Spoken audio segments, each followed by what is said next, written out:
In this video, we're going to talk about how ranked competitive Pokemon works in Pokemon Scarlet and Violet.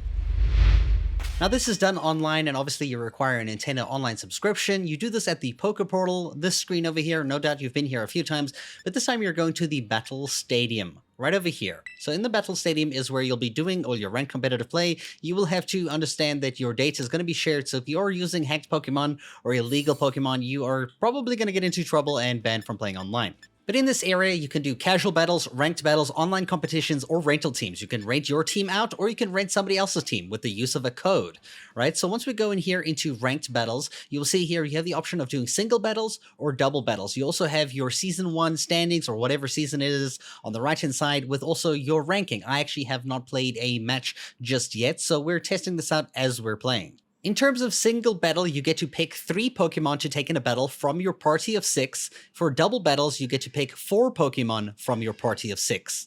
And each battle will last a total of 20 minutes. You get 10 minutes for picking moves on your side. They get 10 minutes. And when you preview the teams right at the beginning, you can see the whole party of 6 Pokemon on their team, your 6 Pokemon on your team, and you kind of pick on what you think is going to counter majority of their team or whatever you think they're going to pick. And there's 90 seconds to do that. Otherwise, you have 60 seconds per turn during your match to pick a move to go ahead with. Now, one thing you should know is that the legendary Pokemon Scarlet and Miraidon are banned from being used, as well as all the Paradox Pokemon, as well as the Shrine Pokemon, as well as Charizard. So Charizard is not usable, unfortunately. So all of those Pokemon you cannot use, but everything else, you're good to go. Now, there are different tiers here, so you can see there's the white, the red, the blue, the yellow, and the purple under my rank 1 beginner tier area here, and you can see here there's beginner tier, Pokeball tier, Great Ball tier, Ultra Ball tier, and Muscle Ball tier, and once you reach these tiers, these are the rewards you get, as you can see on screen. Alright, so I'm going to play through just one ranked match, my first ranked match against an individual from Japan. So let's see how this goes. They look like they have quite a formidable, interesting team. This is probably not going to be a pushover. In terms of my party, I have only made the first 3 battle ready. The other 3 are just decoys to confuse the opponents. But we're going with Glamora, Goldango, and Dragapult. And here the battle begins. Let's see, what is that? A Torkoal, okay. Alright, so we're starting out with Glamora. We're going to go straight into a Stealth Rock so that her next 2 Pokemon that come out get damaged. We do have a Focus Sash so that if we do get knocked out, we stay with 1 HP. We don't get knocked out immediately, so that's going to keep us in the game. We're going to drop down Stealth Rock immediately off the get-go here. This is our setup Pokemon. What is their Torkoal going to do?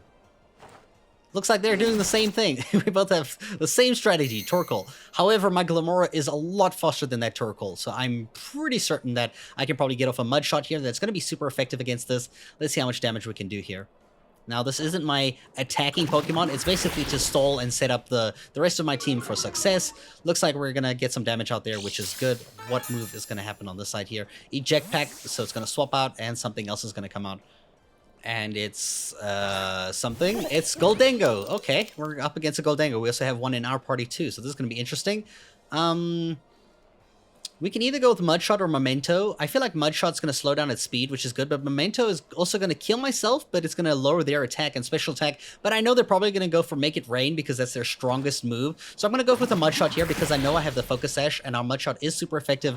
Brings it down to half health, which is great.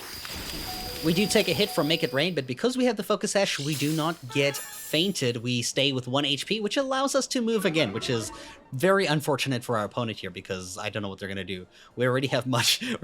We might do this whole battle with Glamora, but it's probably very unlikely with 1 HP, and we still haven't defeated any of their Pokemon just yet. So let's just see what their next move is. Alright, so they decided to withdraw. What are they throwing in now? We don't know what their third Pokemon is. That looks like Torkoal again. Yes, they're throwing Torkoal back in with the Stealth Rocks taking more damage. Mud Shot. I don't know what they're trying to do with that, but that is gone. Torkoal is not a thing to me. I don't know what their plan could have been there. The Goldango wouldn't have been worthy.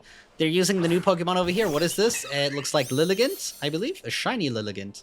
That was actually one of my favorite Pokemon from Pokemon Legends Arceus. Looks like we have Sludge Wave here, which we're going to be super effective with, but I don't think we're gonna go first. Unfortunately, we don't. Giga Drain comes out. I mean, she could have used anything. It would have taken out that 1 HP. So we did lose our Glamora, but at least we fainted her Torkoal, and her Goldengo is already half health. So that is a good setup and a good get going for our team. All right, so now we have the option between Dragapult and Goldengo. Looks like Dragapult is going to have a super effective fly attack, which I think I'm going to go for because that allows us to dodge whatever Lilligant throws out first, which I don't know what her plan with Lilligant is. So we're going to use a fly. It's going to dodge the first move and then attack her right after it so we can then get an idea of what's happening here. So let's see. We're going to go with the fly. And we're up in the air. We're avoiding any moves that is going to happen. Let's see, Sleep Powder. We're avoiding sleep, which is very, very good. We avoided the attack, and then we're going to come in with the fly. Hopefully, this takes it out in 1 hit. I think it probably will, and it definitely goes down. So that means we have 1 more Pokemon to defeat, and that is Goldengo, which I know for certain that my Dragapult is going to be faster, so my opponent has nothing to do here. So this is going to be interesting. Let's see what happens. Let's see what they do. Let's see. Let's see. I like Goldengo, but I didn't realize... I don't know if a lot of people are going to be using this. This is obviously my first go at competitive ranked in the game, so we're going to go with a Dark-type Bite. I mean, with that low HP, it should die easily. Goldengo doesn't have a huge amount of defense. And kaboom! That is how I win my first ranked battle, which is very nice. I'm actually proud of that I was that successful with only 3 like battle ready ranked trained Pokemon. We managed to win our first go, which is fantastic. And now I'm going to be building up more Pokemon for ranked competitive. Do stay tuned if you want to see some different Pokemon builds that I'm going to be creating and showing you how to make them effective for ranked and how to use them in battle as well. So stay tuned, and I hope you guys enjoyed this video. Thank you so much for watching.